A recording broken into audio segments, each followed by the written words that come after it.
Session में आप सबका बहुत-बहुत जुड़ने के लिए बहुत-बहुत धन्यवाद।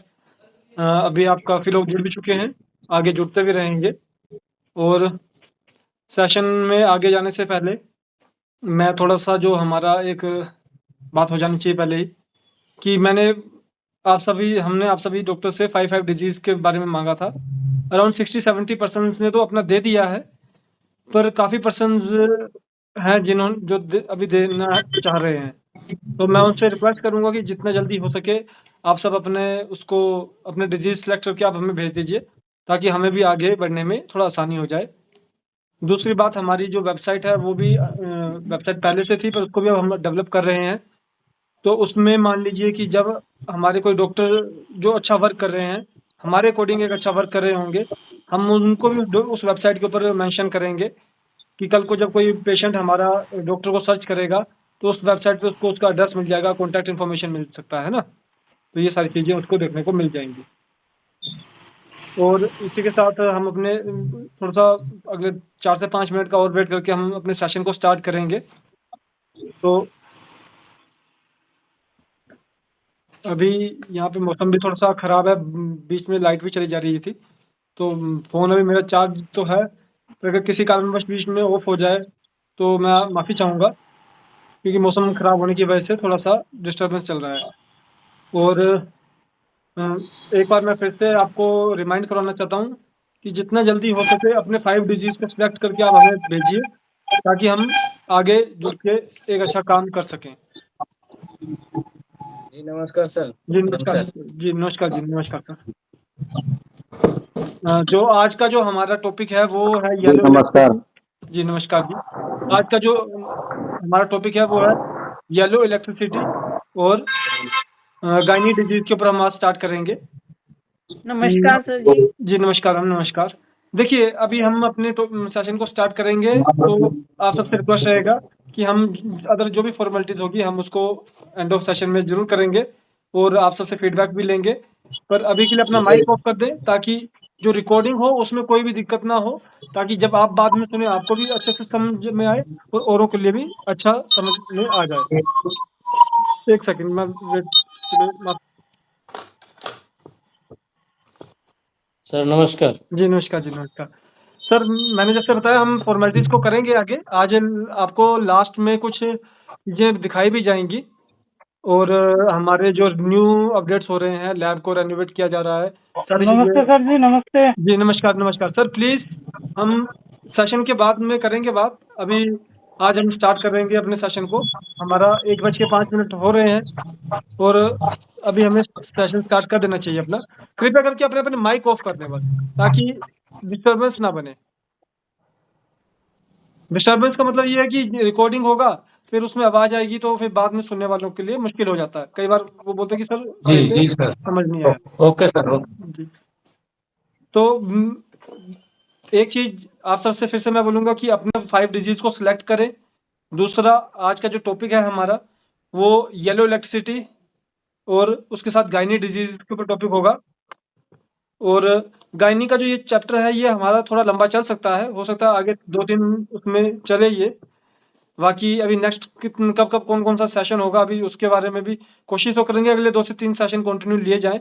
पर हो सकता है कि डे जो है वो आगे-पीछे हो जाएँ, तो वो आपको मंडे को बता दिया जाएगा, हर मंडे को। और जो उससे पहले अभी हम किडनी डिज़ीज़ के ऊपर डिस्कस कर चुके हैं और लिवर डिज़ीज़ के ऊपर डिस्कस कर चुके हैं। आपको बताया भी गया है बुक के अंदर, जो किडनी का जो सेक्शन है, जब आपको कोई कन्फ्यूजन बनता है तो किडनी वाले सेक्शन में जाइए, वहाँ पे आपको क्लियरेंस मिल जाएगा। उसके अलावा अगर लिवर के ऊपर होता है तो जीआईटी वाले सेक्शन में जाइए, उस पे आपको क्लियरेंस मिल जाएगा फॉर्मुलेशंस के रिगार्डिंग में। तो बाकी कुछ रेमेडीज़ जो होती हैं, कॉमन रेमेडीज़, वो आप सबको बताई भी गई हैं, पुराने वीडियोज़ में है, आप उसको सुन सकते हैं। जब एक बार कुछ समय बाद हम रिवीजन भी करेंगे। और एक जो चीज़ जो बार-बार जो हमें अपने डॉक्टर्स के साथ शेयर करनी पड़ रही है, वो ये है कि डोजेज़। देखिए, कई बार उनका होता है कि सर डाइल्यूशन, हायर डाइल्यूशन होना चाहिए, लोअर डाइल्यूशन होना चाहिए। आप डाइल्यूशन की जगह आप मैटी जी ने तो डोजेज़ का ज़िक्र किया है। आप डाइल्यूशन 3 ही रखिए, पर उसको डोज़ को लेने का तरीका बदल दीजिए। जहाँ पे आप उसको 15 बूँदें दे रहे हैं, वहाँ पे आप उसको 5 बूँदें दे दीजिए। पानी जहाँ पे आप उसको 1 गिलास दे रहे हैं वहाँ पे उसको 2 गिलास पानी दे दीजिए। पानी की क्वांटिटी आप उसको जब लेने में करेंगे वो आपका डोज के बेस में एडजस्ट हो जाता है। जो पर्सन डाइल्यूशन की बात करते हैं उनके लिए जो तोड़ है वो डोजेज ही होता है। कहाँ पे आपको वो 500 में 1000 में डाइल्यूशन बनाना पड़ेगा, कहाँ पे आप एक जो आपने डाइल्यूशन बना के रखा है उसी की बस क्वांटिटी को कम ज़्यादा करके, पानी की क्वांटिटी को कम ज़्यादा करके आप एक अच्छा रिजल्ट गेन कर सकते हैं।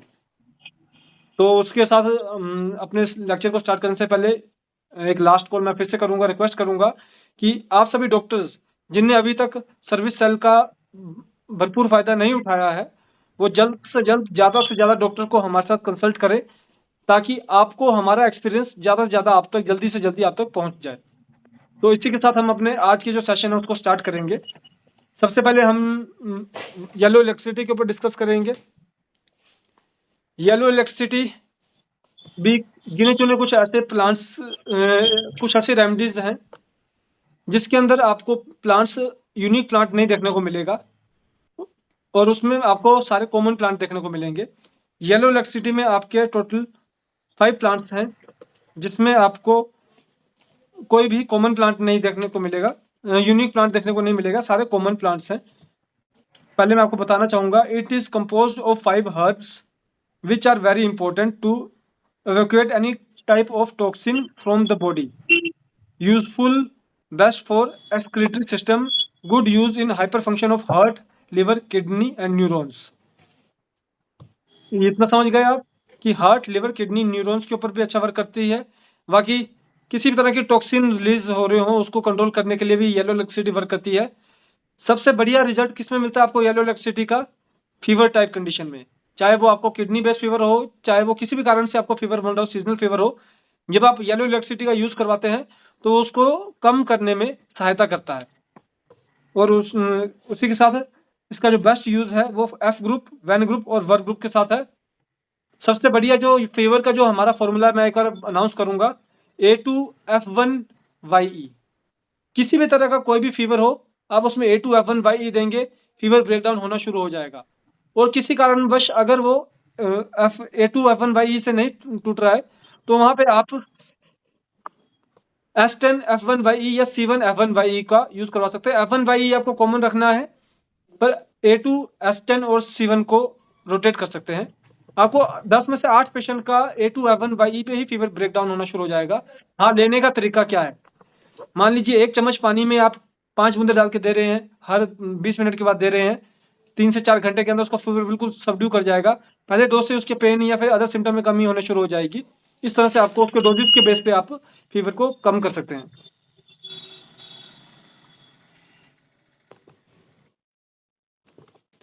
तो अब हम इसके प्लांट्स को डिस्कस करेंगे कि इसमें कौन कौन से प्लांट्स देखने को मिलते हैं आपको।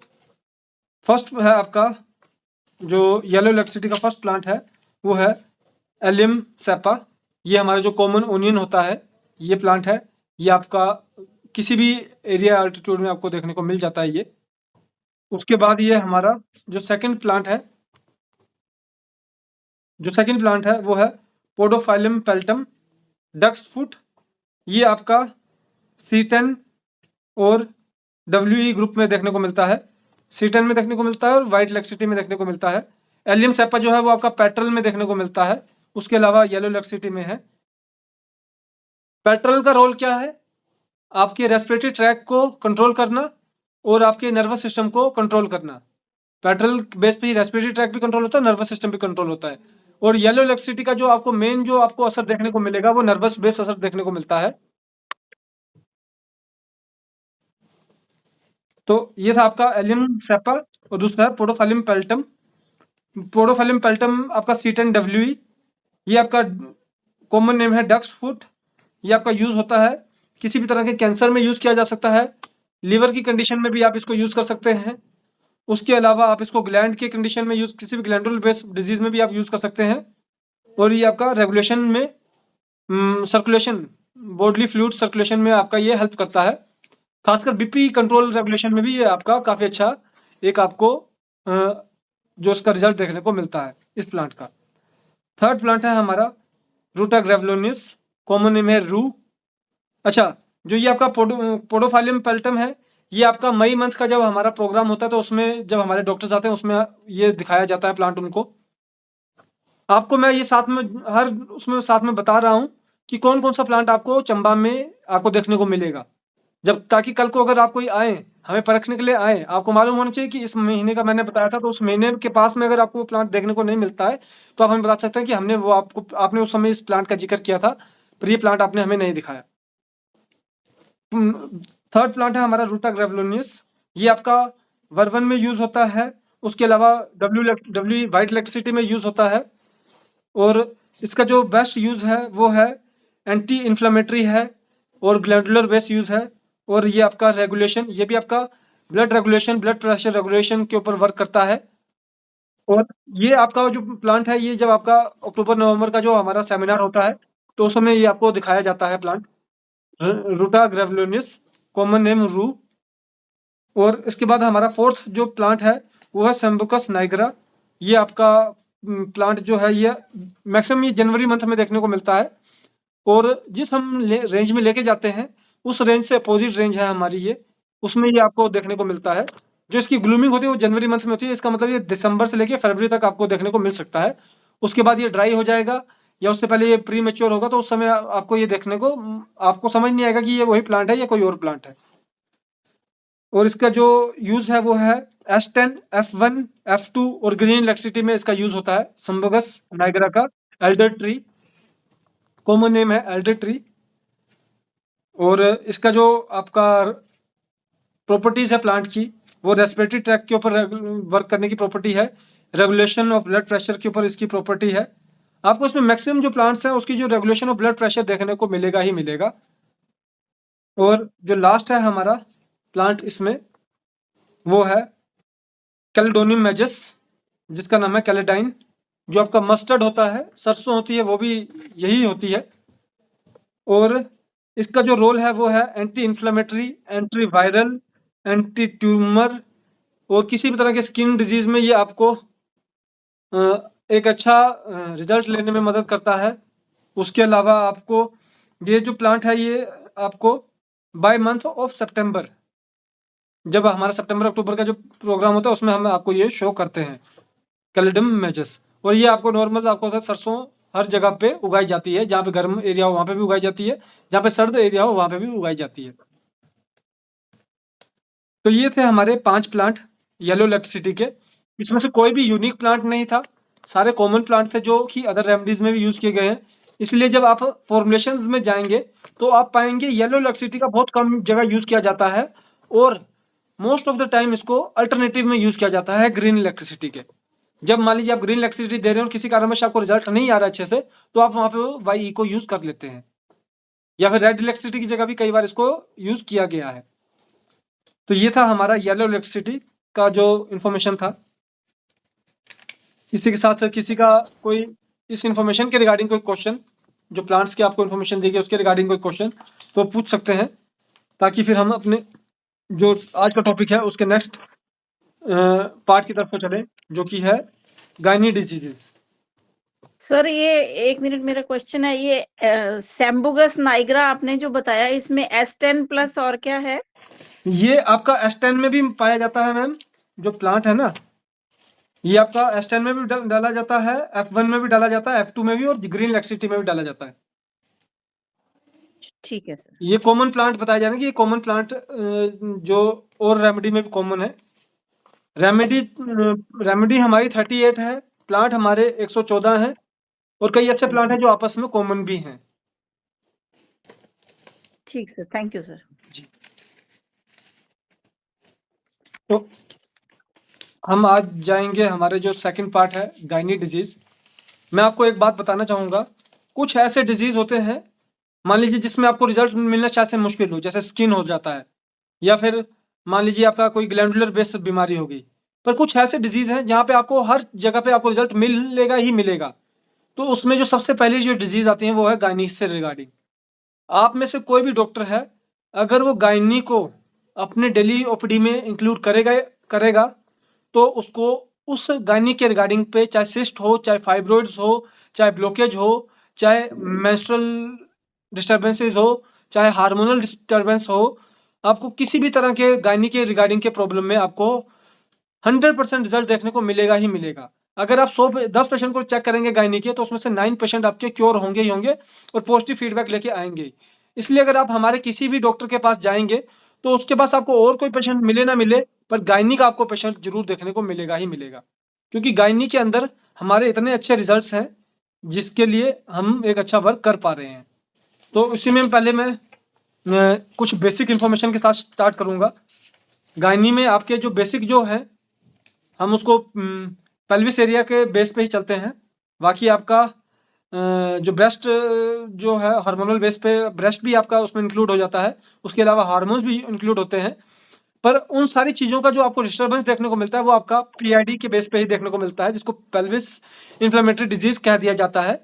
फिर चाहे वो आपका यूट्रस इन्फ्लेमेशन हो, चाहे वो आपका ओवेरियन इन्फ्लेमेशन हो, चाहे वो सिस्ट ऑफ ओवेरी हो, चाहे सिस्ट ऑफ यूट्रस हो, फाइब्रॉइड हो, फाइब्रोसिस हो, तो वो सारे आपके पेल्विस एरिया के बेस के ऊपर ही, फीमेल पेल्विस एरिया के बेस के ऊपर ही उसको डिजीज को कंसीडर किया जाता है। तो इसमें सबसे पहले मैं आप सबसे इसका जो बेसिक जो फीमेल जेनिटेलिया है उसका मैं डिस्कस करूंगा, जैसे कि मेन क्या क्या पार्ट्स रहते हैं और उन पार्ट्स में कहाँ कहाँ पे कौन कौन से डिजीज होते हैं, उसके रिगार्डिंग भी मैं थोड़ा सा आपसे इसके साथ आगे बताता जाऊंगा। जैसे कि आपका वेजाइना हो गया, उसके बाद आपका सर्विक्स हो गया, उसके बाद सर्विक्स के बाहर जो लेयर होती है वो एंडोमेट्रियम लेयर होती है, उसके बाद आपका यूट्रस हो गया, फिर फ्लोपिन ट्यूब हो गया और ओवेरीज होगी। ये आपके कौन कौन हो गया, फिर से एक बार मैं बोलूंगा, ओवेरी हो गया, फ्लोपिन ट्यूब हो गया, ओवेरी से यूट्रस को कनेक्ट करती है फ्लोपिन ट्यूब, और उसके बाद यूट्रस होता है, फिर उसके बाद एंडोमेट्रियम वॉल होती है जो कि यूट्रस और आपके एक्सटर्नल पार्ट्स को अलग करती है, और उसके बाद आपका सर्विक्स होता है, और लास्ट में वेजाइनल पार्ट होता है। अब इसमें हम डिजीज को अगर देखा जाए तो इसमें 10 कॉमन डिजीज होती हैं, जैसे कि मेंस्ट्रुअल डिसऑर्डर हो गया आपका। मेंस्ट्रुअल डिसऑर्डर आपका हार्मोनल बेस भी हो सकता है और ब्लॉकेज बेस भी हो सकता है। मान लीजिए किसी की ओवेरियन ब्लॉकेज बनी हुई है तो उसको मेंस्ट्रुअल डिसऑर्डर होता है, फाइब्रोइड होता है तो भी मेंस्ट्रुअल डिसऑर्डर होता है। और अगर जनरल हार्मोनल डिस्टर्बेंस हो, जिसका अल्ट्रासाउंड तो नॉर्मल आ रहा है, कोई भी ब्लॉकेज नहीं है, कोई भी फाइब्रोइड नहीं है, किसी तरह का सिस्ट नहीं है, पर फिर भी उसकी मेंस्ट्रुअल साइकिल डिस्टर्ब है, तो उसको मतलब वो हार्मोनल डिस्टर्बेंस की वजह से हो रहा है। उसके बाद उसको अगला नाम दिया जाता है पीआईडी, पेल्विस इन्फ्लेमेटरी डिजीज। इसमें भी आपका किसी भी तरह की चाहे ओवेरियन हो, चाहे डर्मोइड कंडीशन हो, चाहे फाइब्रोइड कंडीशन हो, चाहे ब्लॉकेज कंडीशन हो, ये आपके पीआईडी में कन्वर्ट हो जाती है। उसके बाद आपका एंडोमेट्राइटिस, मतलब कि आपकी जो वॉल्स होती हैं वो थिक हो जाती हैं, बढ़ जाती है। मेट्राइटिस, एंडोमेट्राइटिस, मेट्राइटिस में कम पतली हो जाती है, एंडोमेट्राइटिस में भारी हो जाती हैं वॉल्स। उसके बाद आपका पॉलीसिस्टिक ओवेरियन सिंड्रोम, जो आपका सिस्ट बेस्ड डिजीज होती है, जैसे कि ओवरीज में सिस्ट बन जाती हैं, लिक्विड टिश्यू सिस्ट बन जाती है, जिसकी वजह से कई बार पेशेंट को कंसीव करने में मुश्किल होता है। इस तरह के आपको अलग अलग सिम्टम देखने को मिलते हैं। फिर uterus and uterine fibroid, uterus और जो यूट्रस के बाहर की जो लेयर होती है, एंडोमेट्रियम और यूट्रस के बीच की जो लेयर होती है यूट्रिन्स, उसके बीच का जो फाइब्रोइड्स बन जाते हैं, उसकी वजह से भी आपको hormonal disbalance, irregular menstrual cycle, फिर लैक ऑफ कंसीविंग, इस तरह की चीज़ें आपको देखने को मिलती हैं।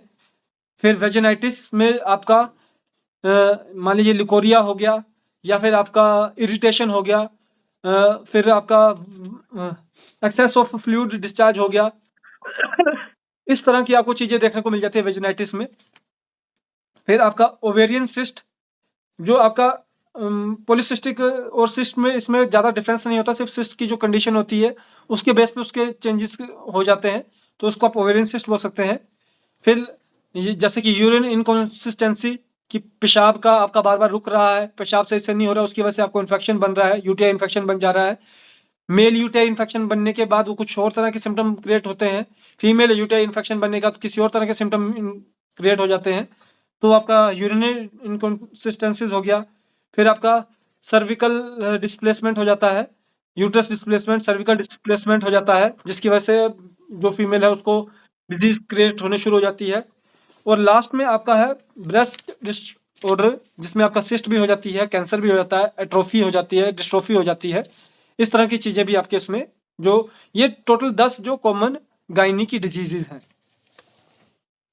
अभी तक जो मैंने आपको बताया उसमें किसी को कोई कंफ्यूजन नहीं, मैंने आपसे जनरल इन्फॉर्मेशन शेयर करने की कोशिश की है। आप इसको बार बार देखेंगे, आपको मालूम पड़ेगा कि किस किस डिजीज का बारे में जिक्र किया गया। और अब आगे जाते हुए, जी कोई कुछ बोलना चाहता है?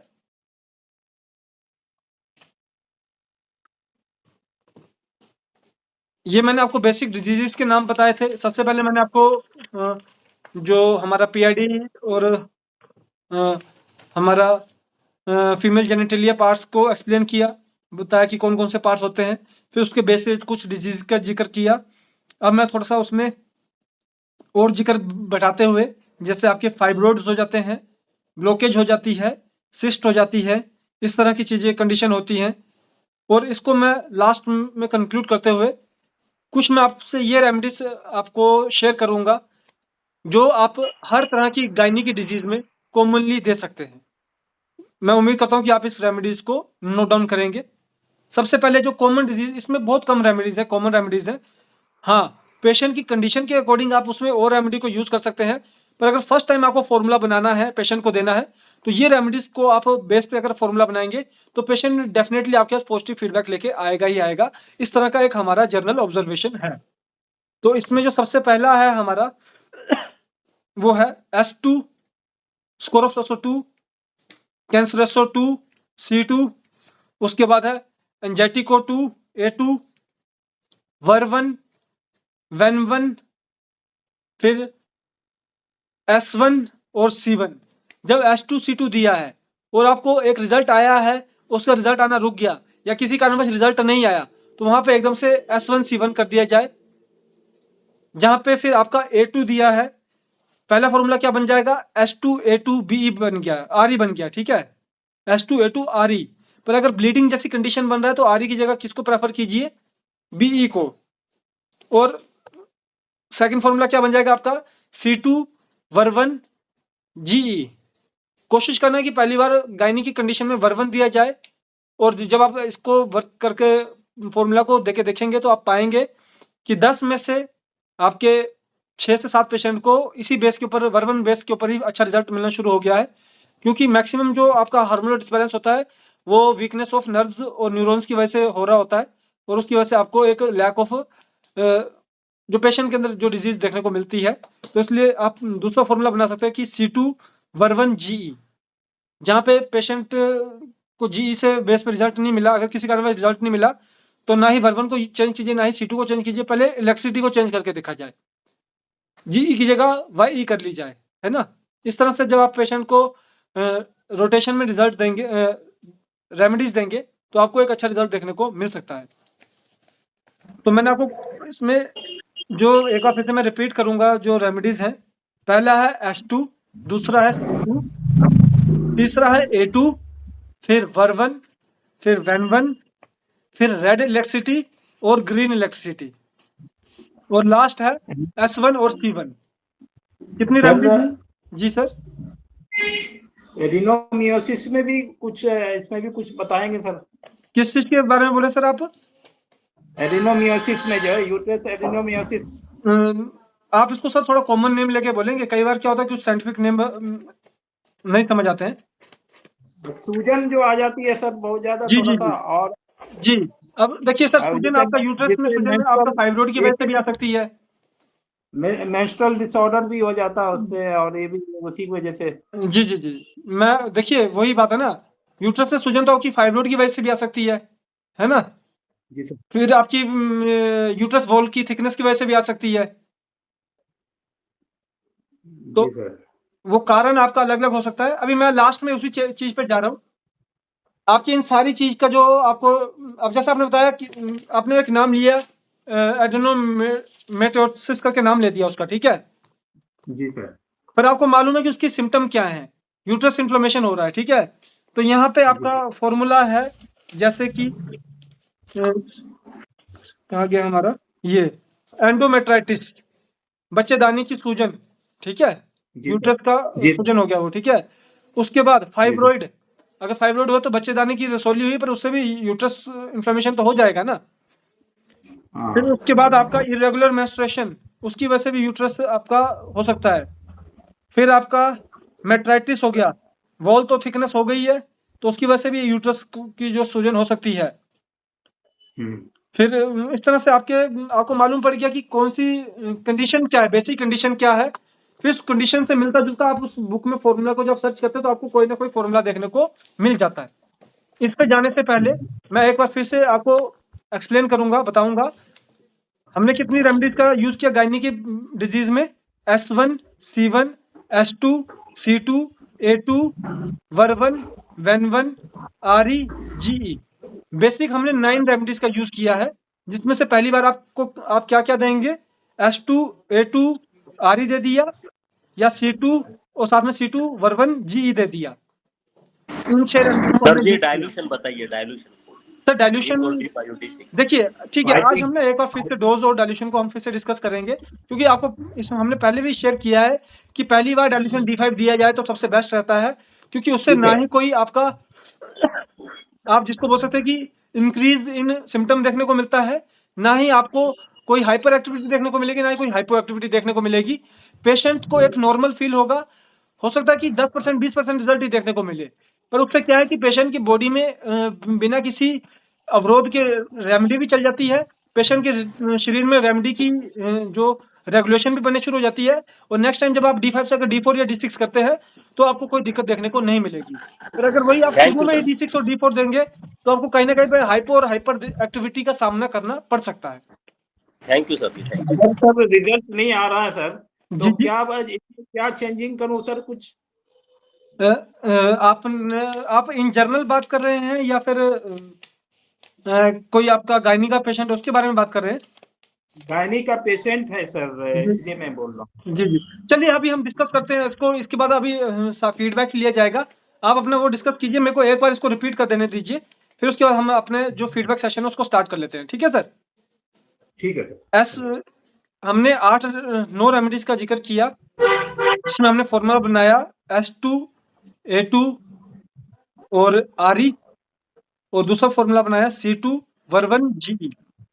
इसमें VER1 की जगह आप WEN1 भी डाल सकते हैं, और जो A2 है उसकी जगह पे आप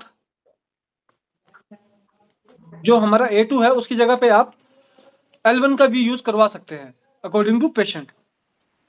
पर जो बेसिक आपको पहली बार में जो फॉर्मूला देना है, अगर आप किसी भी गायनी पेशेंट में S2, A2, RE और C2, VER1, GE का फॉर्मूला देंगे तो आपको एक पॉजिटिव फीडबैक देखने को मिलेगा ही मिलेगा। हाँ, सिर्फ हार्मोनल डिसबैलेंस वाले केस में RE की जगह BE को यूज करें और GE की जगह YE को यूज करें तो ज्यादा अच्छा रहेगा। जिसमें इरेगुलर मेंस्ट्रुअल साइकिल हो रही है उसमें BE की जगह RE की जगह BE को यूज करना है, और GE की जगह YE को यूज करना है, तो आपको एक अच्छा रिजल्ट देखने को मिलेगा। तो ये था हमारा बेसिक फॉर्मुलेशन। अब इसी फॉर्मुलेशन को आगे बढ़ाते हुए मैं आपको बताऊंगा पेज नंबर, हमारी जो न्यू बुक है उसमें पेज नंबर 181 से लेके पेज नंबर 188 तक टोटल 59 कंडीशंस, मैं इसको डिजीज नहीं बोलूंगा, इसको मेडिकल कंडीशन बोलूंगा। जैसे कि आपका एमोनोरिया हो गया है, कम आपका मेंस्ट्रुअल साइकिल मान लीजिए कम आती है ना, रेगुलर पूरी तरह से नहीं हो रही है, तो उसमें एमनोरिया का फॉर्मूला दे सकते हैं आप। डिसएमनोरिया में आप अगर ज्यादा आ रही है, ज्यादा ब्लीडिंग हो रही है, तो उसका फॉर्मूला दे सकते हैं आप। इस तरह से आप इन चीजों को यूज करवा सकते हैं, तो आपको उसके बेस पे आपको देखने को मिल जाएगा, फॉर्मूला देखने को मिल जाएगा। दूसरा है आपका जैसे कि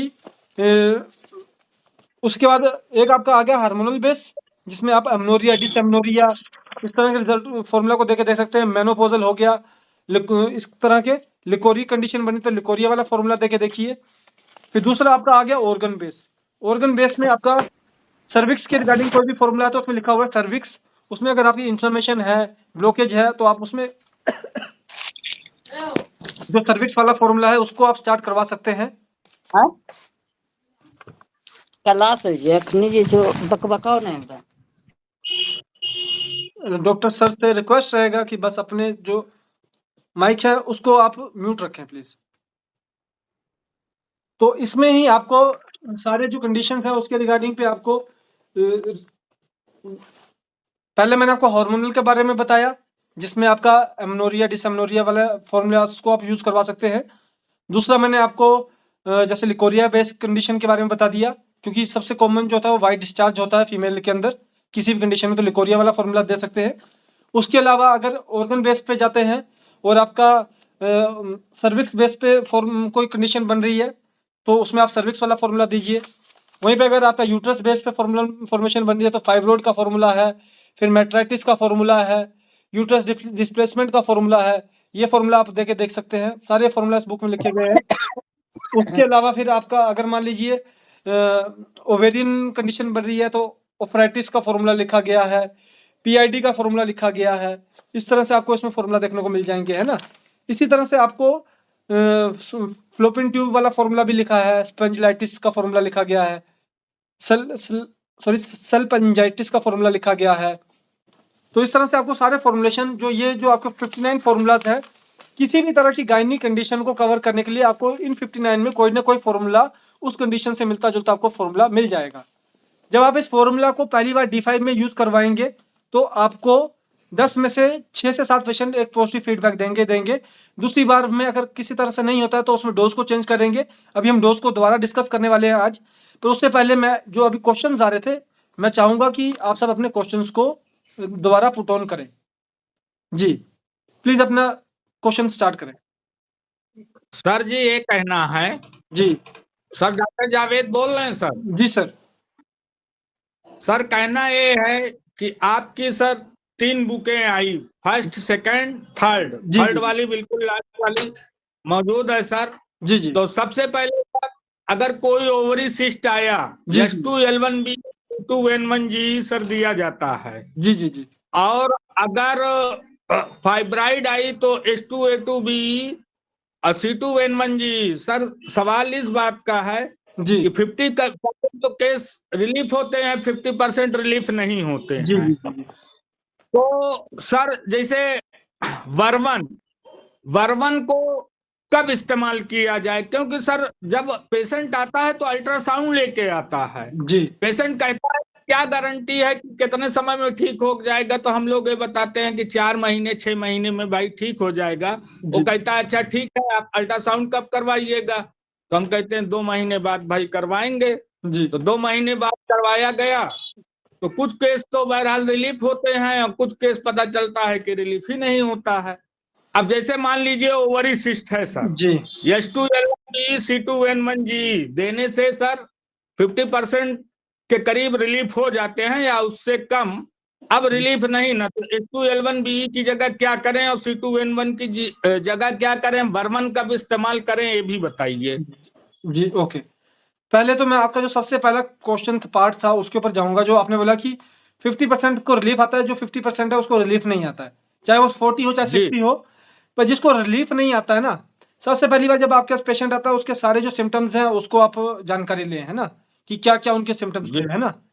पर अब जो जी। पर्सन ने 2 महीने आपका दवाई खाई है उसको कोई ना कोई अपने अंदर चेंज देखने को मिला ही होगा, है ना। हो सकता है कि 10% चेंज देखने को मिला है। ये चीजें हमें उसमें ध्यान रखना होता है। अब क्योंकि इसी चेंज के बेस पे ही हम आगे डिसाइड करते हैं कि पहले फॉर्मूला को बदला जाए या डाइल्यूशन को बदला जाए, है ना। अब क्या हुआ कि आपने बताया कि वो पेशेंट आपके पास आया, 2 महीने दवाई खाई, 2 महीने का अल्ट्रासाउंड करवाया, उसको पता चला कि रिजल्ट नहीं आया, ठीक है। पर 2 महीने में जी। कम से कम वो आपके पास 3 से 4 बार तो आके गया होगा वो आपके पास, 4 बार, 3 है? या 4 बार। 3 से जी। 4 बार आके गया वो आपका, ठीक है। जब वो पहली बार आया तो उसने आपको बताया कि मुझे चेंज नहीं आया है उतना, है ना।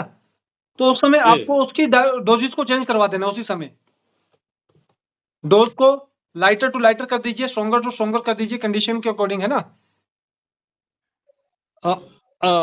और सर वर्मन कब इस्तेमाल करें, वर्मन के बारे में बता दें, सर वेनमन कब इस्तेमाल। देखिए, अगर आप शुरुआती दौर में जब आप बुक वाला फॉर्मूला कर रहे हैं, यूज कर रहे हैं, ठीक है, जब आपको लग बुकी जाता वाला है इस्तेमाल ही, जी बुकी वाला सर जी इस्तेमाल जी ही जब होता है जब आप ज्यादा। बुक वाला फॉर्मूला यूज कर रहे हैं और 2 महीने हो चुके जी। हैं और आपने डोज भी चेंज कर लिया है, डाइल्यूशन भी चेंज कर लिया है, उसके बावजूद भी अगर उसमें चेंज ना आए तो उसके बाद आप L1 और अगर मान लीजिए उसमें L1 है और वेन1 है तो आप उसको A2 और वर्वन कर दीजिए।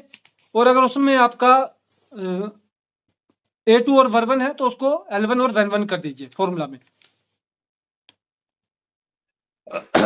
सर जी, इसी का केस हम ज्यादातर देखते हैं। जी जी अभी मेरे पास सर करीब 10 केस देखे। एक लेडी सर है, उसकी ब्लीडिंग सर 3 बार आ रही थी, बल्कि यूट्रस था, यूट्रस फाइब्राइड था सर। जी सारी उसकी तकलीफें दूर कर दिए, रिलीफ कर दिए, ब्लीडिंग वगैरह सब नॉर्मल हो गई। जी। लेकिन सर उसकी गांठ घट ही नहीं रही है। फार्मूले भी सर चेंज किए हैं। अच्छा ये तो बताइए इसी कितने समय चला हो गया उनका ट्रीटमेंट चलते हुए? सर 6 महीना हो गया सर चलते हुए। जी अब जी तकलीफ उसको सर कुछ भी नहीं ना। जी जी जी जी। और लेकिन है कि फॉर्मूला आपने कितनी बार चेंज किया है? जी फॉर्मूला कितनी बार चेंज किया आपने? 2 बार सर। 2 बार। हाँ, 3 और महीने चला के पहले D5 में चलाते थे, अब D4 में आ गए हैं। अच्छा तो वो फॉर्मूला चेंज नहीं हुआ है, वो आपका डाइल्यूशन चेंज किया गया है ना? जी अब इसमें देखिए, अब इसमें ही आखिर में A2 L1 और वेन 1 वर्बन को क्यों चेंज किया जाता है? जी उसको चेंज किया जाता है पेशेंट के टेम्परामेंट बेस पे, है ना? एक डिजीज का जी टेम्परामेंट है, नेचर है, और एक पेशेंट की नेचर है।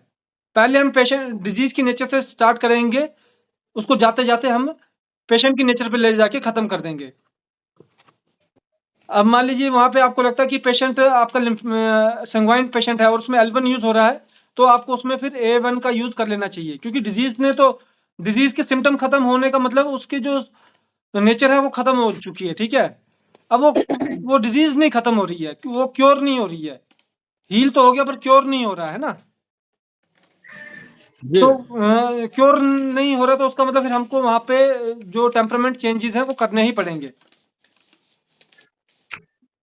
जी सर, अभी जो सीटू सीटू तो सर ठीक ही है। अभी जो नई वाली मैगजीन बिल्कुल आई हुई है, उसमें सर C1 का भी जिक्र किया गया है। जी जी जी जी तो हम लोग अब क्या कर रहे हैं काम सर कि S2 A2 B तो दे ही रहे हैं सर, जी और C2 वेन 1 G भी दे रहे हैं। और बिल्कुल जो लेटेस्ट मैगजीन आपकी सर आई हुई है, उसमें C1 वर्बन का भी जिक्र किया गया है, जी जी डॉक्टर पवित्र कुमार पाठक द्वारा सर जी। जी जी जी।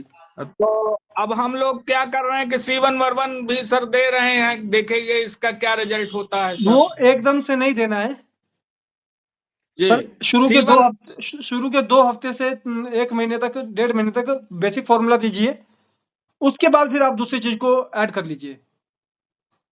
ठीक सर, ठीक जी जी ठीक, thank you sir. Hello doctor साहब। जी सर। जी मैं एक्चुअली आज पहला दिन ही ज्वाइन किया हूँ, तो इसीलिए थोड़ा सा मुझे क्लियर कर लेता हूँ। जैसे मैं डाइल्यूशन का आप अभी बात कर रहे थे, अगर जी D5 में अगर बनाया जाए, मेरा फर्स्ट क्वेश्चन, D5 अगर बनाया जाए जी तो जैसे भी हम लोग पहले है कि हम लोग कितना मेडिसिन उसको हम लोग कॉम्प्लाई कर सकते हैं, जैसे 3, 4, 5 जो भी है। और अगर जैसे D5 होगा तो मुझे 3 ml लेना है, 30 ड्रॉप्स एंड 27 ml मुझे वाटर लेना है। जी तो जैसे प्लांटेशन अगर बढ़ जाए, मेडिसिन अगर बढ़ जाएगा, तो दवाई का रेशियो वो 30 ड्रॉप्स रहेगा ना, मुझे उसको इक्वल करना है। जैसे सर मैं 20 देखिए, आप 2 जी चीजों के साथ हो रहे हैं, एक डाइल्यूशन मेकिंग और एक डोजेस के ऊपर पे ना। जी जी बिल्कुल। जो डाइल्यूशन हो गया, अगर आपको 1:9 की रेशो से बनाना है, वो तो आपको उसमें बनाना पड़ेगा, है ना? ठीक है। 3 ml के बेस पे बनाना पड़ेगा। तो पर अगर 3 ml जो है एग्जांपल 4 मेरा मेडिसिन मतलब ये हो गया, जैसे सर वो भी आपका फिर S1 D4 बना ना, पर जब आप पेशेंट को देंगे ना, वो तो आपने D4 बना लिया, वो तो आपने ओरिजिनल से बना लिया। जी पर जब आप पेशेंट जी को जी देंगे, तो उसमें मान लीजिए 3 मेडिसिन डल रही है, तो उसमें 3 ml नहीं डलेगा ना, उसमें तो 10 ml करके डलेगा वो। जी जी बिल्कुल जी, बिल्कुल बिल्कुल। वो जब डाइल्यूशन बनाएंगे, आप D3 D4 D5 बनाएंगे, वो तो आपने 1:9 की रेशो से बना लिया। पर जब आप पेशेंट को बना के देंगे, आगे पीने के लिए देंगे, उसमें तो आपको उसकी बराबर क्वांटिटी डालनी पड़ेगी ना। बराबर इक्वल क्वांटिटी रहेगी। जी जी जी जी। तो उसमें मान लीजिए 3 ml डलता है, ठीक है? तो अगर आप उसको तोड़ेंगे तो कितना ml गया पानी, जो ओरिजिनल मेडिसिन था 1 ml गया ना। माने मिल गए जी, बिल्कुल। तीनों मेडिसिन का 1 ml करके वो D4 बन गया। पर वहीं पे सर जो आपका नॉर्मली आप लोग स्टेप जंप कर देते हैं, नॉर्मली आप लोग स्टेप जंप कैसे करते हैं? जैसे D3 को हम लोग का 30 ड्रॉप्स डाल दिया तो D5 जैसे हम लोग उसको मान लेते हैं कि D5, हाँ वो मैं देखा ऑलरेडी, आपको मैं जी देखा जी है चीज़। हम इस बेस के ऊपर हम आगे करते हैं काम ना, कि अच्छा अच्छा 15 ml के अंदर आप 15 बूंदे डाल दीजिए, D4 बन गया। 10 बूंदे डाल दीजिए D5, 5 बूंदे डाल दीजिए D6, है ना। 30 ml में उसी तरह से 30 बूंदे, 20 बूंदे, 10 बूंदे, जैसे जैसे कंटेनर का साइज बढ़ता जाएगा वैसे वैसे ड्रॉप्स भी बढ़ते जाएंगे, अच्छा ठीक है। क्योंकि अब दूसरा अराउंड क्वेश्चन 6। है, मेरा पेशेंट जो था, जी जी जी जी मेरा पेशेंट था ये आपका hormonal disbalance, vitamin D and calcium का डिफिशियंसी, उसमें मैं स्टार्ट किया था S5RE जी और C4G, ठीक है। रिजल्ट तो आए, और उसका उसी पेशेंट के सेम आपसे मैं लास्ट टाइम जो बात हुआ था, वेट गेन का इशू है, जो जी। वेट गेन नहीं हो रही, जिसके लिए अभी मंगाए। तो इसमें कुछ चेंजेस अभी लेके आना, और सेम इसको रखा, अभी मैं नहीं, अभी D5 तो में सर चला रहा हूँ इसको, 1.5 मंथ तक सेम ही रखा जाएगा ना। सेम रखेगा। जी अच्छा अच्छा ठीक है सर, ठीक है, थैंक यू।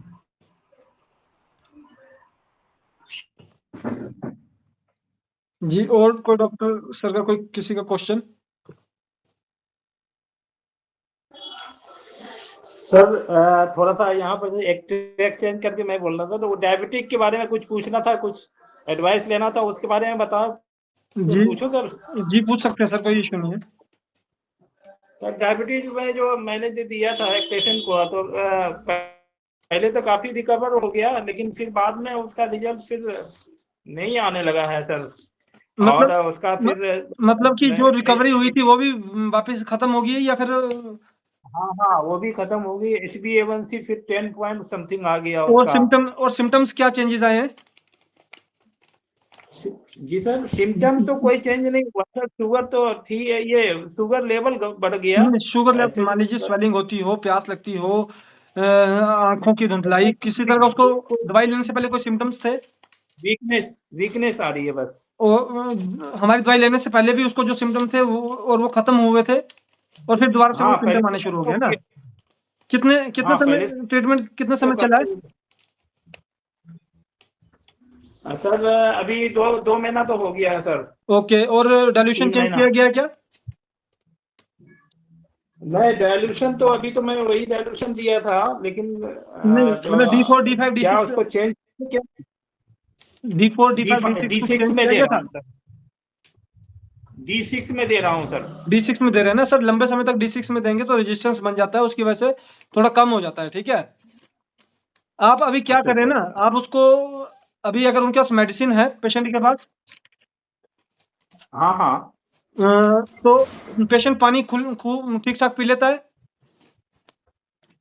हाँ हाँ, पानी तो उसी हिसाब से पी लेता है सर। जी, फिर आपने कुछ नहीं करना है, आपने उनको खाने से आधा घंटा पहले, आधा घंटा बाद 1 गिलास पानी में 15-15 बूंदे पिला देनी है, ठीक है।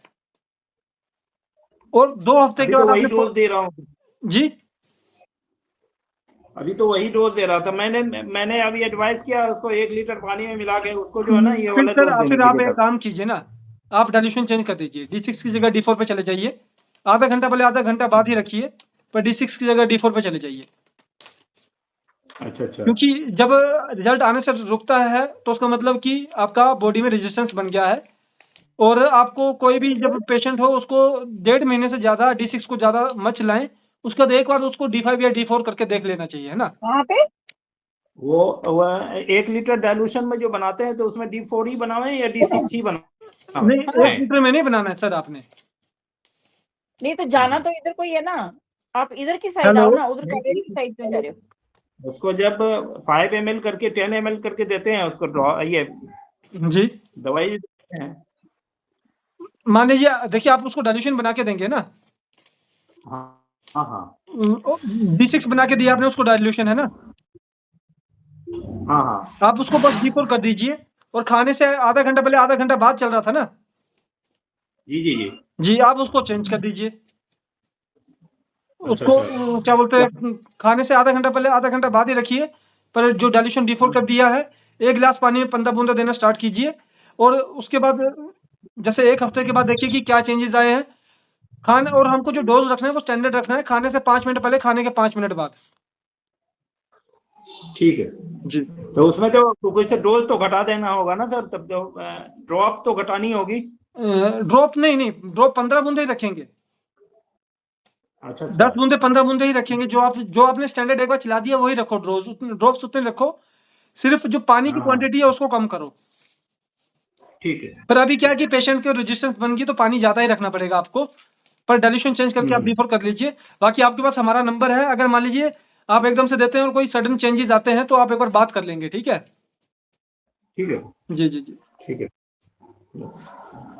और इसी गायनिक्स से रिलेटेड S1 और C1 बता दें सर इसका देखिए, इस्तेमाल। अभी मैंने आपको आज बता रहा था ना, मैंने आपको सारे फॉर्मूला मतलब बेसिक रेमेडीज के बारे में बताया था, जिसमें मैंने आपको S2 C2 का जिक्र किया, A2 वर्वन वैन का जिक्र किया है ना। फिर उसके साथ मैंने बोला कि अगर किसी कारणवश 1.5 महीने के बाद आपको रिजल्ट नहीं आ रहा है तो वहां पे आप S2 की जगह S1 कर दीजिए, C2 की जगह C1 कर दीजिए, बस। Thank you sir. और पर उसके बाद दोबारा मान जब वो रिजल्ट आना शुरू हो गया, फिर 1-1.5 महीने देने के बाद उसको दोबारा S2 C2 लेके आना पड़ेगा। पर हमें इस चीज को हमेशा ध्यान में रखें। जी जी जी जी। जो फॉर्मूला चल रहा है उसको चेंज करना है, कुछ समय देने के बाद उसको दोबारा उसी फॉर्मूला पे लेकर आना है पेशेंट को। इस चीज का हमेशा ध्यान रखें। तो एक बार अगर आप सबकी इजाजत हो तो क्या मैं जो डोजेस है उसको रिपीट करूं, क्योंकि बार कई इसमें न्यू पर्सन्स भी हैं तो मैक्सिमम पर्सन्स को डोजेस के अंदर कंफ्यूजन हो जाता है। तो मैं एक बार डोजेस सर को रिपीट करें? जी जी रिपीट कर दे, लेकिन मेरा अभी क्लैरिटी का थोड़ा सा के बारे में बताइए सर। किसके बारे में सर? के बारे में सर। ब्रेस्ट की गांठ के बारे में। चलिए ठीक है, उसको बता देते हैं। सर आप क्या बोल रहे हैं सर, आपको क्या क्लियर करना है? मैं सर बोल रहा कि 30 ml जैसे बना रहा हूँ जी तो D5 में 20 ड्रॉप्स, जी ठीक जी है? जी अभी 20 ड्रॉप्स जो है ईच मेडिसिन का 20 ड्रॉप्स। जी जी ईच ईच मेडिसिन अगर फोर मेडिसिन अगर ऐड करो तो 4 मेडिसिन के 20 ड्रॉप्स। क्योंकि अगर आप उसमें भी अगर आप 1:9 की रेशो से बनाएंगे तो आप उसको 7.5 ml कर देंगे ना।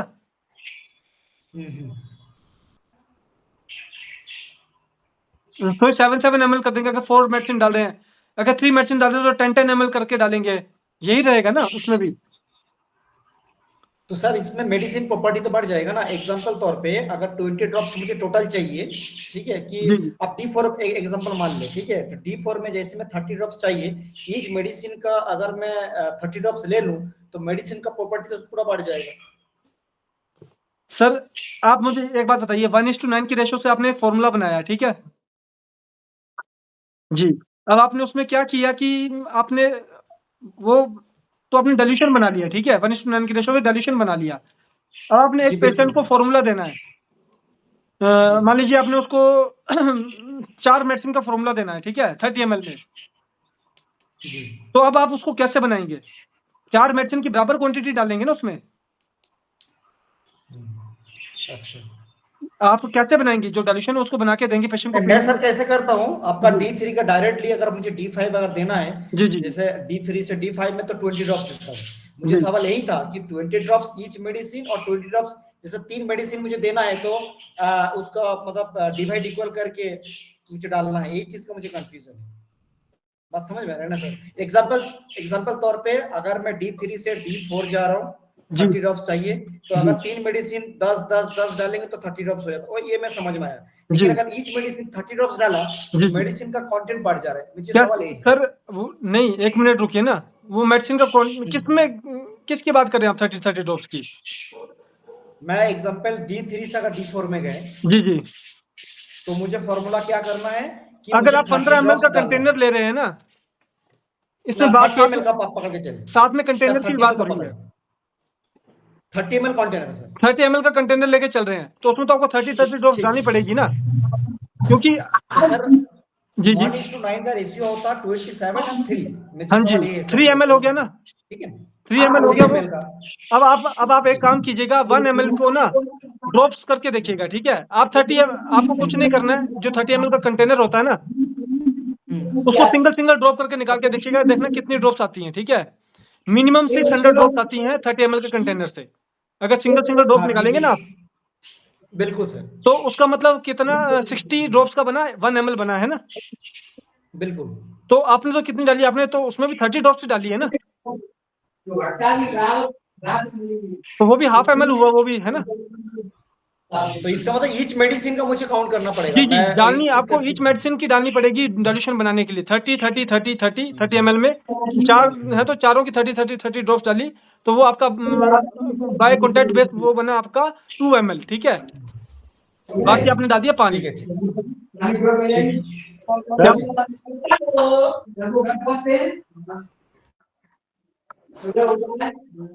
क्या फिर से मुझे सर, क्या आपको कोई इसमें कंफ्यूजन फिर से कुछ बताने की जरूरत?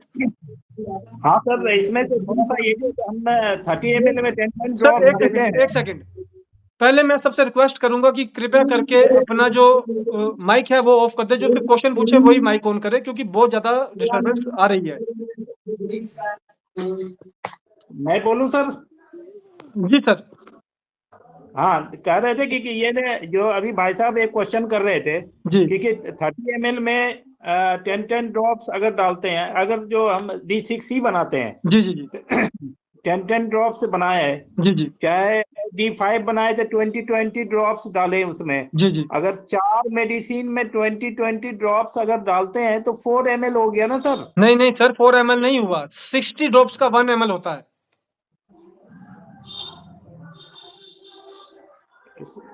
60 ड्रॉप का 1 ml होगा। जी जी जी, आप पता क्या कीजिएगा, एक कंटेनर लीजिएगा 30 ml का कंटेनर, सर, ठीक है। हम लोग इसको 20 ड्रॉप में 1 ml पकड़ रहा हूँ सर। सर मैं वही तो 20 बात बता रहा हूँ ना, ml आप एक 30 ml का कंटेनर ले लीजिए, ठीक है, अच्छा, और उसको फिर आप सिंगल सिंगल ड्रॉप करके डालिए, ठीक है। 600 ड्रॉप सर। हाँ जी। सर 600 ड्रॉप्स, हाँ जी। बिल्कुल 6 से 600 ड्रॉप होता है। हाँ जी, आप उसको 10 में 600 को 10 से डिवाइड कर दीजिए, 60 ड्रॉप हुआ ना 60 ड्रॉप हो, जी। बिल्कुल 60 उसका मतलब कि 1 ml is equal to 60 drops. जी, ठीक है। यही तो कंफ्यूजन है। आप तभी तो जब हमारे से कोई नया जुड़ता है ना, जो पूछता है कि हमें डाइल्यूशन मेकिंग पे, हम उसको एक एक्सरसाइज करने के लिए बोलते हैं कि एक 30 ml का कंटेनर ले और सिंगल ड्रॉप को वो निकाल के देखे तो काउंट करेगी कितने इट ड्रॉप। मींस मुझे सर, इट मींस मुझे 180 ड्रॉप्स डालना चाहिए फिर, ये अगर 3 मेडिसिन अगर हुआ। नहीं सर, देखिए अब यहीं पे ये अब आखिर में जो अभी ड्रॉप सिस्टम आ गया ना, ये हमारी खुद की इनोवेशन भी होगी, ठीक है। इनोवेशन का मतलब हमारा खुद का एक्सपेरिमेंट हो गया। हम पहले उसको उसमें भी बना के देख रहे थे, 1:9 के ऊपर भी बना के देखा, पर हमने उसको ड्रॉप सिस्टम पे भी बना के देखा, ठीक है। हमें जो रिजल्ट 1:9 की रेशो पे मिल रहा, वैसे रिजल्ट हमें जो ड्रॉप सिस्टम है उसके ऊपर भी मिला है ना। सिर्फ इस बेस की वजह से जो ये आपको और कंपनी वाले हैं, मुझे नहीं पता वो कब से बोल रहे हैं, ठीक है, पर मैं आपको इस चीज की गारंटी दे सकता हूँ कि 2008 के बाद पहले हम ही पर्सन थे जिन्होंने डाइल्यूशन को ड्रॉप सिस्टम के साथ बनाने की आपको बात बताई थी, किसी को भी बात बताई थी। जी सर, एक्चुअली ये जो आरएस बेस होता है उसमें तो कंफ्यूजन नहीं रहती, जो भी जी। पोटेंशियल हम लोग यूज करते थे जी जी जी वो चीज को हम डायरेक्ट हम लोग इस्तेमाल करते थे। लेकिन जी इसमें जी क्या हो रहा है सर, हम लोग एक जगह में हम लोग मीटिंग हुआ था और भी डॉक्टरों के साथ, तो उन लोग का मानना था कि 1 ml is equal to 20 drops. तो सर मुझे मैं वही तो बात 1:9 बता रहा हूँ अगर ना बनाना है सर, वही तो बात जी सर। बता रहा हूँ, आप उनके सामने 30 ml का कंटेनर ले लो, ठीक है, और उसको और आप सर सवाल ये था सर, जी, 1:9 का मतलब होता अगर 30 ml का ड्रम है तो तो 27 बिल्कुल 7 ml मेरा वाटर होगा और और 3 ml 3 ml मेरा मेडिसिन होगा। जी, पर सर वो बना डाइल्यूशन, ठीक है, जो बेसिक डाइल्यूशन, मान लीजिए वो आपका S1 बन गया, ठीक है, जी जी पर अब आगे चल के आपने फॉर्मूला में तो 3 दवाइयां दी ना, 4 दवाइयां दी ना, बिल्कुल। अब उसमें थोड़ी आप 3 ml डालेंगे, उसमें तो आपका 10 ml डलेगा ना। जो पेशेंट को दिया आपने जो आपने बात की ना 1:9 की रेशो से बात की, वो उसके तो सिंगल रेमेडी का फॉर्मूला बना, वो हुआ, डाइल्यूट किया गया उसको, है ना। नहीं सर, मैं क्वेश्चन तो यही था। जी जी एग्जांपल मान ले सर, मेरा प्लांटेशन का जो भी आपको मैं एग्जांपल देकर बोल रहा हूँ, S1 जी ठीक है, S1 A3 WE में डाल रहा हाँ हूँ, जी क्वेश्चन जी जी ठीक है। जी आप उसका मुझे अभी आप मान ले 30 ml कंटेनर में डाल रहा हूँ, जी तो उसमें मुझे 27 ml वाटर चाहिए और मुझे 3 ml मेडिसिन। फिर तो आपका ये बोलने का जो मतलब कि S1 को मैं 1 ml ईच मेडिसिन डालेंगे Yes. आप, आपका बोलने का मतलब ये है ना। जी वो आप डायरेक्टली बिल्कुल। D3 से डालेंगे या D5 जो D4 बनाया होगा उससे डालेंगे। सर आप जो भी एक एग्जांपल पकड़ ले, आप D4 पकड़ ले, D3 पकड़, वो ड्रॉप सिस्टम तो उसी हिसाब से डिवाइड किया गया है ना नहीं सर। देखिए सर, 30 से 20, अच्छा 20 से 10। देखिए मैं आपको इस चीज को मैं बिल्कुल क्लियर करूंगा, पर उससे पहले मैं आपको एक चीज बता देता हूँ। D1 का मतलब होता है क्रूड, D2 का मतलब होता है सेमी क्रूड, D3 का मतलब होता है स्पैजिक एसेंस। D1 का अगर आप एक ड्रॉप 1000 लीटर पानी में डालेंगे ना, तो वो आपका कम से कम तो मतलब यूँ समझ लीजिए कि अगर आप उसको 30 से डिवाइड कर दीजिए तो वो उसने आपकी 300 किट्स बना दी D3 की, है ना?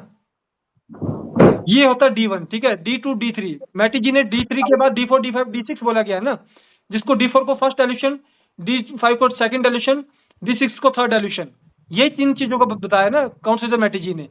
आज के जो प्रीचर्स हैं, एजुकेटर हैं, वो क्या बता रहे हैं मुझे उससे कोई लेना देना नहीं है। मैं काउंट मैटी जी की बात करता हूँ, ठीक है? उन्होंने बोला D4 बनेगा, D5 बनेगा, D6 बनेगा।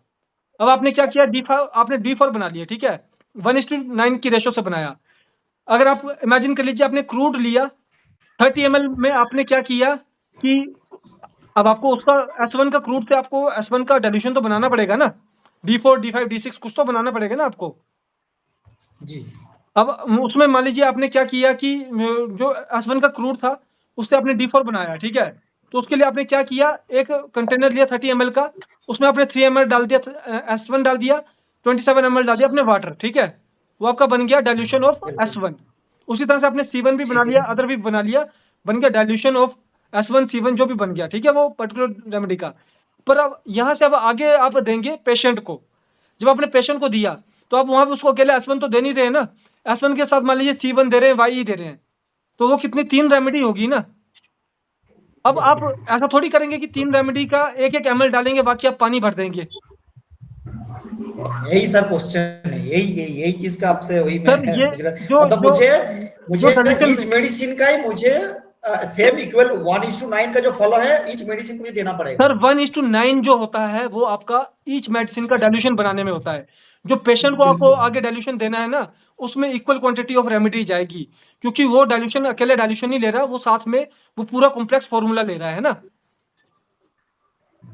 मतलब 4 पी मेडिसिन अगर हुआ, 4 अगर मुझे मेडिसिन हुआ तो मुझे इक्वली डालना है। हाँ जी, मुझे 6 divide नहीं ml, करना। 6 ml, 6.5, 6.5, 6.5 ml आप रेमेडी डाल लेंगे, वो आपका डाइल्यूशन बन जाएगा।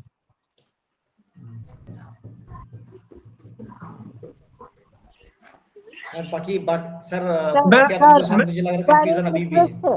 इंटरप्ट कर रही सर, एक रिक्वेस्ट है जी जी जी कि प्लीज इसको अपन बाद में डिस्कस करें, क्या पोटेंसी क्या है, जी, जी, इसको जी, हम कुछ बिल्कुल, और बिल्कुल। क्वेश्चंस हो तो वो जी कर जी लें प्लीज प्लीज। अपने क्वेश्चन को आप कीजिए।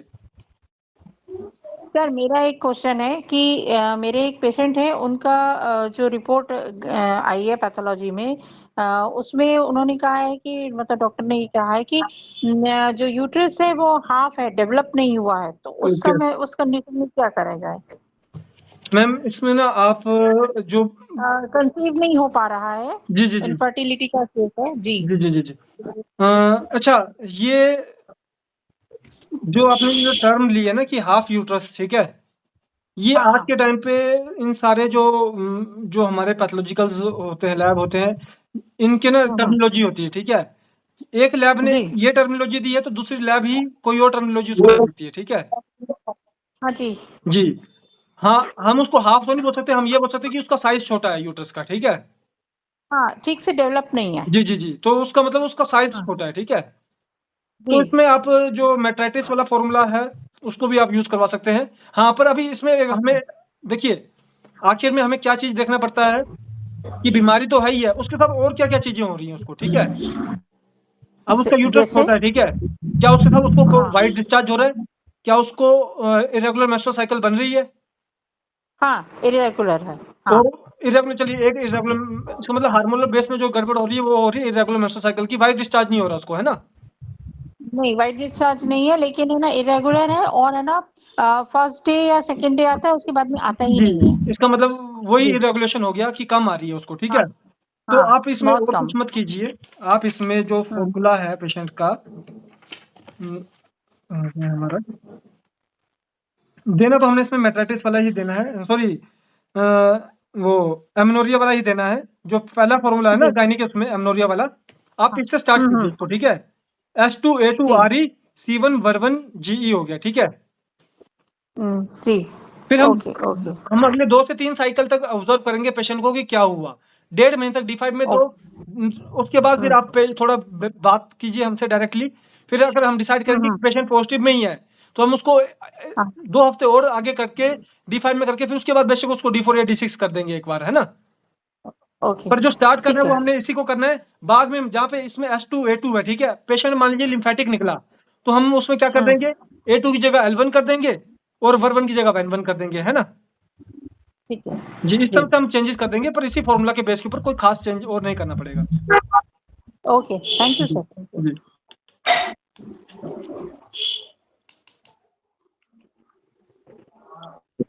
सर नमस्कार सर, जी दिस इज नमस्कार पीके महापात्र फ्रॉम जी सर भुवनेश्वर। जी सर जी सर ये I am just going out of the subject today what you are discussing. मैं सर एक्चुअली पूछना चाहता हूँ ये कि हमारा जो स्किन का फॉर्मूला जो है जी उसमें जो मतलब ये तो लिकोडर्मा वगैरह वगैरह है। लिकोडर्मा में मैं भी आशातीत रिजल्ट मुझको मिल चुका है सर 15 दिन में। Within 15 days I am telling you sir, I will send you the evidence. जी एंड मुझे ये कहने का बात है सर, हमारा यह जो सोरियासिस का फॉर्मूला इधर कहीं नहीं है। वो is it equivalent with eczema sir? जी जी जी जी जो हमारा सोरियासिस, हमारा जो ये है, हमारा सोरियासिस का जो फॉर्मूला होना चाहिए जी जी जी जी उसमें सोरियासिस का फॉर्मूला नहीं है सर। जी जी जी actually I am specifically I am looking after the skin. जी I am also looking after other factors, but I am special I mean focusing on skin specially. जी जी तो इसीलिए सर हमारा जो सोरियासिस का जो फॉर्मूला चाहिए था जी उसमें हमारा कहीं नहीं है सोरियासिस का सर फॉर्मूला। सो पता जो क्या मैं कहता एक्चुअली क्या है इसमें, जो आपका जो बेसिक है ना फॉर्मूलाज, वो आपके यहाँ पे जो 16 नंबर से लेके आपके 20 नंबर तक के फॉर्मूला है ना। सर 16 से लेके 20 क्या आपका, साथ में फिर उसके आगे भी हैं कुछ, जैसे 22 नंबर भी उसी का ही कंडीशन के बेस पे है ना। सर तो ये फॉर्मूलाज में से आप कोई भी अगर स्टार्ट करेंगे तो बेसिक वही है। हाँ देखिए, सोराइसिस का अच्छा। इसलिए फॉर्मूला नहीं लिखा गया है कि बड़े सर। बड़े जो देखिए कुछ चीजें हमें भी दबाव में आके करनी पड़ती हैं, ठीक है। वो क्या कि जो आपके अदर सिस्टम वाले हैं ना, वो सोराइसिस को डिजीज सर। नहीं मानते, वो कंडीशन मानते हैं, और उसके साथ वो अलग से एक सोराइसिस के साथ वो एक आगे टर्म जोड़ देते हैं, ठीक है, कि सोराइसिस प्रदिश सोराइसिस, हाँ हाँ जिस तरह हाँ हाँ हाँ इस तरह का सोराइसिस, इस तरह का सोराइसिस। इसलिए हमने जो उसकी सर। 3 कंडीशन है उसके बेस के ऊपर हमने कर दिया है। जैसे मान लीजिए कि सर। इसमें चमड़ी विकार हो गया, आप ये शुरू में करवा सकते हैं। अगर उसका सर। क्या बोलते हैं, लिखा तो लेप्रोसी लिखा है, पर उसकी जो कंडीशन हाँ, है हाँ। वो उस तरह की, सोराइसिस में पानी भी तो छूट रहा है पेशेंट का। अगर उस तरह की कंडीशन सर। बन रही है तो आप इसमें ये फॉर्मूला दे सकते हैं। तो इस तरह से ये अच्छा। जो फॉर्मूलाज हमने, कुछ चीजों को हम इसलिए नहीं उसमें कर सकते हैं क्योंकि अगर हम वो सर। चीजें लिखते हैं तो फिर वो आगे से, अब जैसे मान लीजिए एग्जाम्पल है HIV का एग्जाम्पल है, ठीक है। मैं आपको सर। इन हंड्रेड्स में ऐसे केस दिखा सकता हूँ जो HIV के पॉजिटिव से नेगेटिव हो गए, है ना। अच्छा पर सर। गवर्नमेंट तो नहीं उसको मानने के लिए रेडी होगी ना। सर अब हम सर उसको बुक में तो नहीं लिख सकते कि HIV के लिए आप ये दीजिए। कल को कोई मानो हाँ, आप उस किताब को लेके हम चले जाएगी, इन्होंने तो HIV भी क्लेम किया, बेशक बाद में हम ही जीतेंगे, पर पहले तो हमें दिक्कत दी जाएगी ना। इसलिए कुछ चीजों सर, को जो है वो उसके सिम्टम बेस के साथ जोड़ा जाता है। तो जब कभी आपको सर। मान लीजिए हमें फोन आता है, बात करता है, तो हम उससे पूछते हैं भाई सूखा है गीला है किस तरह का है, वो बताता है सूखा है, सर। तो हम उसको बता देते हैं कि इसमें ड्राई इचिंग वाला फॉर्मूला है, उससे स्टार्ट कर दो, ठीक है। बाद में उसको आप L1 और VEN1 और VER1 के बीच में आप चेंज करते रहिएगा, L1 A2 VEN1 VER2 VEN1 और VER1 के बीच में चेंज करते रहिएगा, है ना। सर सर तो सर। इसलिए कुछ चीजों को हम मेंशन नहीं कर पाते हैं अभी। अच्छा अच्छा जी जी अच्छा सर। सर सेकंड चीज जो है उसके लिए हमारा जो मैं तो देता हूँ ये बात, मतलब हमारा जो 38 किट्स का, जी जी तो उसके लिए हमारा कुछ कंपनी का है क्या सर, मतलब ये पेटेंट सर, अब वही बात है ना, स्पेसिफिकली? अगर मान लीजिए अब इसमें भी आपका आखिर में चाहे सोराइसिस है, ठीक है, पर वो सर। आपका लिम्फेटिक पर्सन को भी हो सकता है और सेंगुइन पर्सन को भी हो सकता है ना। हाँ सर हाँ सर। और जिसकी ब्लड की वजह से स्किन में मैलिग्नेंसी हो रही है उसको हमें ब्लड हाँ, बेस्ड हाँ। पेटेंट देना पड़ेगा। जिसकी लिम्फ सर। की वजह से मैलिग्नेंसी हो रही है उसको हमें लिम्फ बेस्ड पेटेंट देना पड़ेगा, है ना। अच्छा अच्छा हाँ सर जी, हाँ तो सर। इसलिए कोई भी पर्टिकुलर नहीं, आप हमारी बुक पे जाइए, आपको ऑर्गन सिस्टम बेस मिलेगा, पेटेंट मिलेगा, पर पर्टिकुलर डिजीज का नहीं मिलेगा। ब्लड वाला है उसमें आप अच्छा जो आपको लगता है उसमें आप R13 चला दीजिए उसको, ठीक है। अगर आपको लगता है कि अच्छा ये लिम्फेटिक वाला है तो उसमें आप R6 चला दीजिए उसको कुछ समय के लिए साथ में, है ना। सर ये जो किताब है सर, ये किताब हमारा कंपनी का, देखिए सर थोड़ा इधर, हाँ ये जो है ये जी जो जी है जी जी जी, इसी में से हम पेटेंट चॉइस करेंगे specifically and focusing on organ skin base, आपको सर। बस उसके ऑर्गन सिस्टम के ऊपर जाना है कि कौन सा ऑर्गन सिस्टम वाला पेटेंट हो सकता है, ठीक है। सर सर जी, बस सर उसको आप देना सर स्टार्ट कर दीजिए, पेशेंट के अंदर पॉजिटिव फीडबैक आ जाएगा। अच्छा सर, दूसरा बताओ, दूसरा एक किताब अब आने के लिए आप बोल रहे थे सर, हो गया क्या सर वो सर नहीं किताब? सर, वो ना इस साल के जब हमारा नवंबर मंथ का जो प्रोग्राम होगा ना, उसी सर। समय तक वो आ पाएगा सर, क्योंकि कुछ चीजें होती हैं जिसको आपको ना आप एकदम से प्रिंट नहीं कर सकते, ठीक है। हाँ जी, हाँ जी, इस चीज को मैं हाँ कभी जी। भी कहीं पे भी प्रिंट कर सकता हूँ, क्योंकि इसमें जो भी इन्फॉर्मेशन है वो सारी मेरी इन्फॉर्मेशन है, ठीक है। Sir sir. पर जो दूसरी इन्फॉर्मेशन है उसके साथ कुछ साइंटिफिक वैलिडेशन भी देने पड़ते हैं, है ना। अच्छा अच्छा सर। अगर मैं वो नहीं करूंगा तो वो मेरे लिए आगे चल के एक खराब चीज सर। हो सकती है। अच्छा सर, मगर मैं आपको सर इतना मैंने दम से बोल सकता हूँ सर, विटिलिगो एंड लिक्विड जो आपका जो लिकोटर्मा ना sir, it can be cured. जी जी हमारा बिल्कुल सर, बिल्कुल। मैं it can be cure sir, completely जा सकता है हमारा ही फॉर्मूला से, इस बुक का फॉर्मूला से सर, जी इस बुक का फॉर्मूला से आपका टोटल जा सकता है सर। मेरे 15 दिन में रिजल्ट मिल गया मेरे को सर। बिल्कुल बिल्कुल। एक बच्ची थी, उसका पाँव में निकला था, वो बिल्कुल अभी जो है 50% नहीं बोल सकता, मैं 30% क्लियर अप हो गया है सर। जी मैं उसका फोटो खींच के मैं भेज सकता हूँ मैं सर आपका पास। जी। चलिए ठीक है, अभी गायनी के रिगार्डिंग किसी और को कोई क्वेश्चन और क्वेश्चन?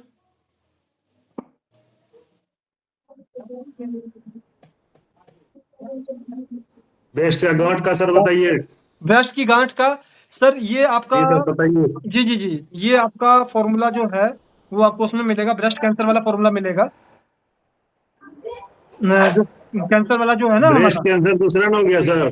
सर, देखिए आप उस पे मत जाइए ना, H2ReC2 ठीक है, बेसिक यही चलेगा, ठीक है। सिर्फ उसमें आप कुछ समय के बाद A2 साथ में डाल देंगे, H2A2RE कर देंगे और C2 वर्वन GE कर देंगे, ठीक है। और हॉट कंप्रेस H2C2BE और GE का अल्टरनेटिव करके हॉट कंप्रेस करेंगे, और कुछ नहीं करना है आपने उसमें। हॉट कंप्रेस क्या बोले सर? H2C2GE और BE का अल्टरनेटिव कर करके, कभी GE का हॉट कंप्रेस H2C2GE दे दिया, कभी H2C2BE दे दिया। D4 में? जी, D4 नहीं, पहले D5 में कीजिए। फिर से बताइएगा सर।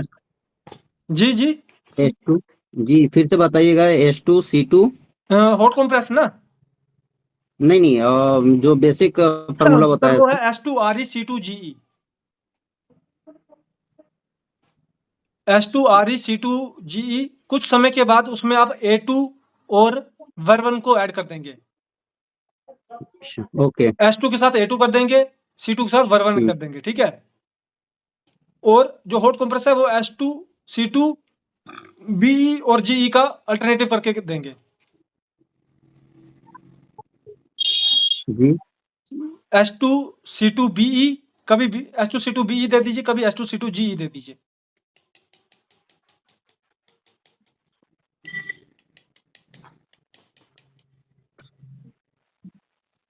Okay, thank you. जी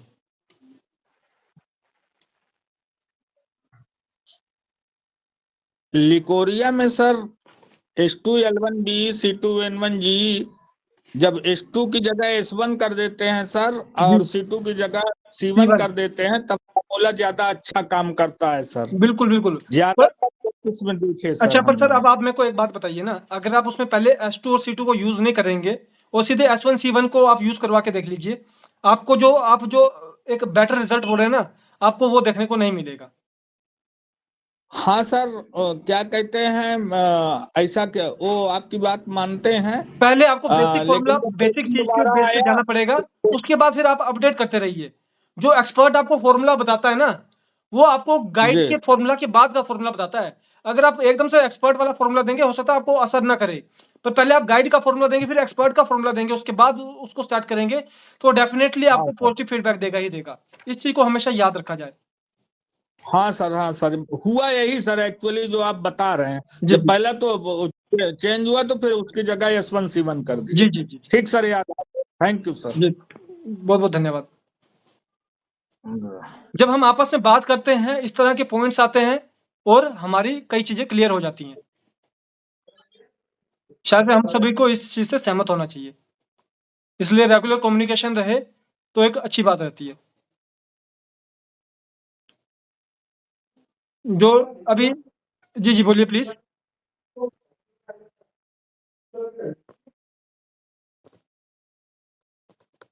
जो सर डॉक्टर जियाउल इस्लाम जी जो बात कर रहे थे, उनसे भी मैं कोशिश करूंगा कि सर दोबारा आपसे बात करूं, एक बार हम इंडिविजुअली बात कर लेंगे, क्योंकि हमारे जो जितने भी डॉक्टर्स हैं उनको इस चीज़ के रिगार्डिंग अभी कोई कंफ्यूजन नहीं है, क्योंकि उन्होंने एक पल को इस चीज़ को बहुत पीछे छोड़ दिया है। बाकी हाँ, जब आप आज के किसी एजुकेटर को पढ़ेंगे तो वो आपको इसी तरह से ही भांति-भांति के डेल्यूशन बनाने के तरीके बताता रहेगा। हम सिर्फ 2 चीज़ों की बात कर रहे हैं, क्योंकि हमें मालूम है उसके अलावा आपको किसी और तीसरी चीज़ में जाने की ज़रूरत नहीं पड़ती है।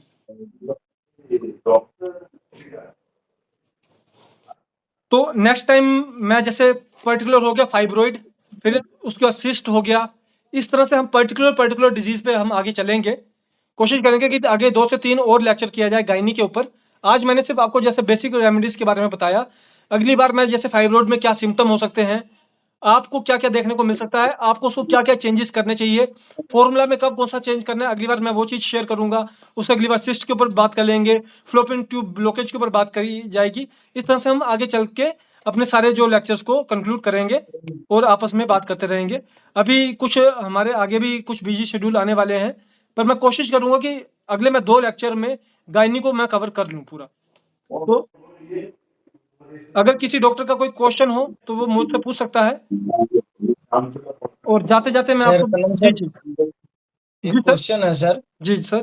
कभी कभी बुक में सर 2 टैबलेट लिखा हुआ रहता है, जैसे R13 R21 लिकोरिया में सर, तो दोनों सिम्टम में दोनों बराबर चलाना पड़ेगा हाँ, या वो आप कभी-कभी दोनों एक साथ दीजिए सर, सिंगल टैबलेट दे दीजिए। पहले तो हम TDS को प्रेफ़र कर रहे थे, अब अगर आप पेटेंट को BDS भी चलाएँगे तो भी अच्छी बात है, कोई दिक्कत की बात नहीं है।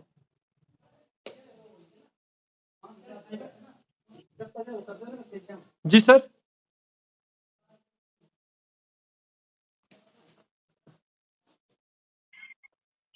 तो नमस्ते सलमान सर। जी नमस्कार जी मैंने सर। क्या बोल रहा हूँ सर, बोल रहा हूँ बीडी चलाने का है तो सिंगल डोज ना डबल डोज लेना पड़ेगा? देखिए, शुरू में सिंगल टैबलेट से स्टार्ट कीजिए। जब आपको लगता है कि किसी के अंदर थोड़ी कमी आने लग पड़ी तो उस समय आप उसको डबल कर दीजिएगा। पर शुरुआती दौर में सिंगल टैबलेट को करो, क्योंकि हमारा MG सिस्टम तो है नहीं, है ना? हाँ, सिंगल टैबलेट बीडी दे सकते ना? जी। Okay, thanks sir. जी।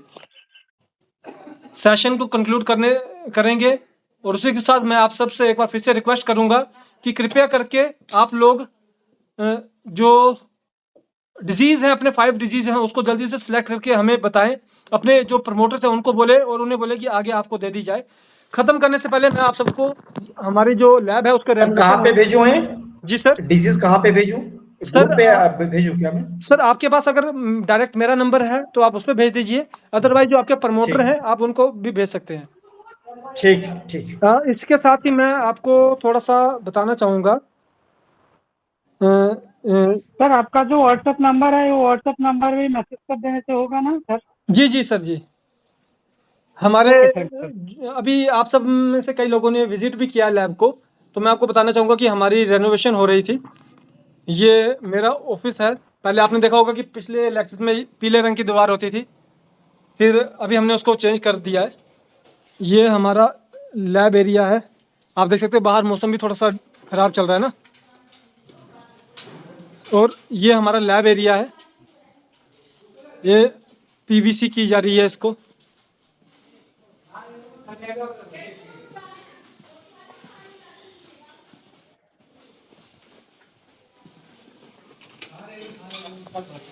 अभी मैं अंदर एंटर नहीं कर पाऊंगा। ये देखिए सारे उसको हम रेनोवेट कर रहे हैं। जब नेक्स्ट टाइम आप जब 5 डे सेमिनार में आएंगे तो आपको काफ़ी अच्छी अपडेट्स देखने को मिलेंगे हमारे। ये हमारा मेडिसिन फिलिंग स्टेशन। तो इस तरह से हम भी कोशिश करते हैं टाइम टू टाइम अपडेट करते रहने की। आप सबके सहयोग के साथ से हमें काफ़ी कुछ अचीव हमने भी किया है, आप सब भी कर रहे हैं। तो इसी के साथ मैं आप सबसे रिक्वेस्ट करूंगा कि हम अपने आज के सेशन को कंक्लूड करेंगे, और प्लीज़ कृपया करके अपने डिजीज़ को जल्दी से जल्दी भेजें ताकि हम जल्दी से जल्दी ग्रुप्स को बना सकें। हमारे एक्सपर्ट के इनॉग्रेशन जो एक्सपर्ट्स को हमने गैदर कर लिया है, उन सब से हमने टाइमिंग शेड्यूल भी लेना शुरू कर दिया है, और किस तरह से उन ग्रुप्स में क्या क्या अपडेट, किस तरह से हम लोग परफॉर्म करेंगे। उसके अलावा मैंने आपको बताया है कि हम लोग जो वेबसाइट भी अपने बनाने जा रहे हैं, ठीक है। तो जो डॉक्टर्स हमारे अकॉर्डिंग का मतलब कि जो प्रोटोकॉल के साथ यूज़ करते हुए और एक अच्छा रिजल्ट ले रहे होंगे, हम उनको भी अपने वेबसाइट पे बिना किसी चार्ज के मेंशन करेंगे, ताकि जब कल को कोई उस वेबसाइट पे विजिट करे, वो अपना एरिया बताएगा तो उसको उस एरिया के आसपास के सारे डॉक्टर्स का लिस्ट मिल जाएगी। तो इस तरह से भी हम आप लोगों के लिए कुछ और सर्विसेज को भी इंक्लूड करने की कोशिश कर रहे हैं। तो इसी के साथ मैं आज के सेशन को कंक्लूड करूंगा। हमारे साथ जुड़ने के लिए बहुत बहुत धन्यवाद। आप सबका इस तरह से जुड़ने से मेरा एक नमस्कार जी, आपका इस तरह से हमारे साथ जुड़ने से एक मेरा बहुत अच्छा हौसला अफजाई होता है, और मैं कोशिश करूंगा कि रेगुलर मैं क्लासेस को करता रहूं, और जब हम बाहर जाते हैं तो उस समय थोड़ा मुश्किल हो जाता है, पर आगे सर। जी सर, जी नमस्कार जी सर। सर एक पॉइंट थोड़ा पहले बोले थे आपने कि बाद में क्लियर करेंगे। जी एक मैडम ने रिक्वेस्ट किया था कि बाद में करने के लिए। जी बोलिए प्लीज।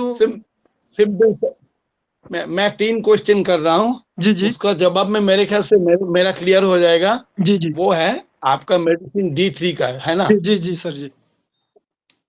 आपका मेडिसिन जो हम लेते हैं जी, that is D3। I am showing here it is D3। जी ओके, अब ये D3 को जी 3 बॉटल है, 3 किस्म का बॉटल है। जी तो 3 किस्म का बॉटल मान लीजिए S2, जी अभी आपने बोल रहे थे S2 A2 RE, ठीक है। हाँ जी इसको हम एक बोतल में D30 यानी D5 करने के लिए क्या करना पड़ेगा वो बोल दीजिए। तो उसके लिए तो सबको हमने क्लियर हो जाए। 30 ml में मान लीजिए 20 ड्रॉप्स डालेंगे ना।